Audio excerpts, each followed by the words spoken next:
All right, Billy Brown here, founder of Investors Capital Group. Now, the title may think that I'm joking about this. It's actually not. So, lenders, and again, I'm founder of Investors Capital Group, so we do lending for mainly for real estate investors.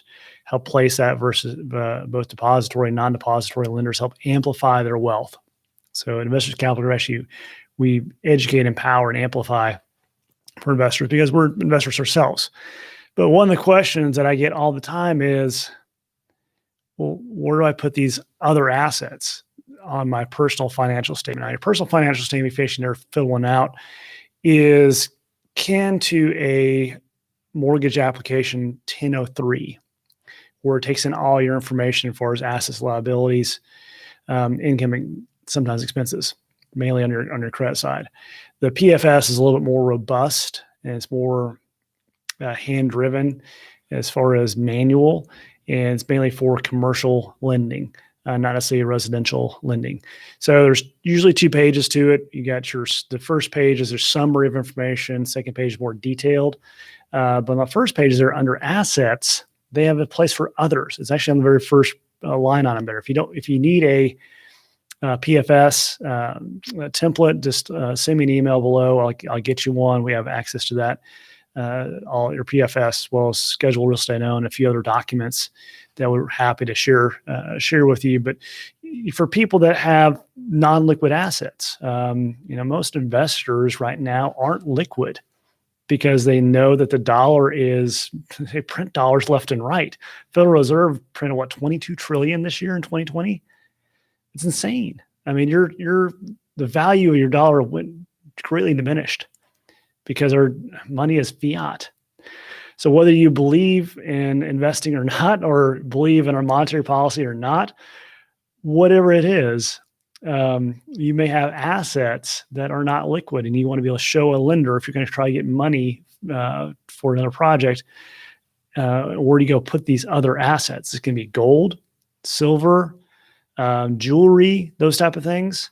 But most people don't think about their guns and ammunition.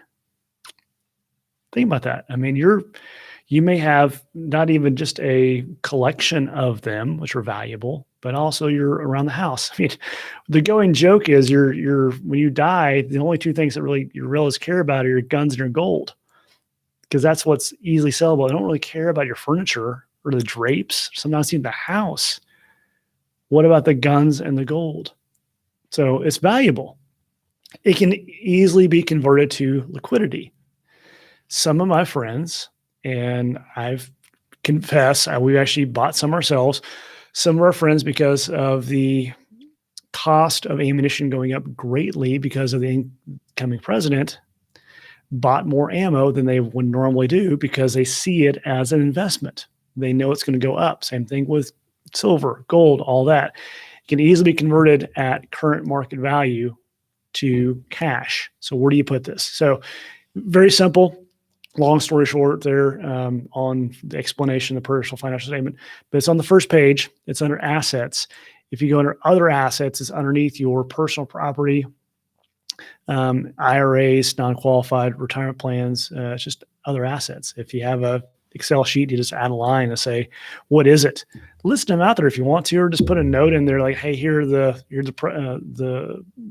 ammunition and rifles we have right now. Obviously, it's going to change if you're active hunting or marksman as you buy, sell, acquire the guns and ammunition. But list them on there because they're quite valuable. They are quite valuable. It actually can help show lenders that you actually have an alternative, not an alternative, but a pretty good view of what an asset is, because it can easily be used for many things, including trade. So list it on there. Now you may have some ammunition you don't want to list on there, so don't. But those that do, like you may have a lot of ammunition that's quite valuable right now. You may have bought it for 10 cents a round, 12 cents a round now, and they're actually probably running about 60 to 70 cents per round right now. Sometimes over $1, $1.50, depending on what kind of ammunition you have. Going up. So that is an asset. So be sure to list it on there. So that's a quick thing right there. Same thing in gold. Let's just talk about gold real quick. It's a store of value. So list that on there under actually personal property, or you can list other assets as well. But listen, hey, we have 3 gold coins, or we have gold bars, whatever that's worth, or market value. And that's going to change as you list stuff out there. But be sure to list that on there. Lenders want to know that you not just are all liquid, but you have the ability to have assets that can be easily converted to liquidity. So hopefully this helps out.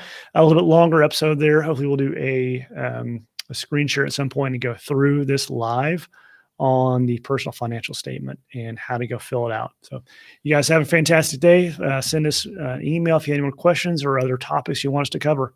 Thanks.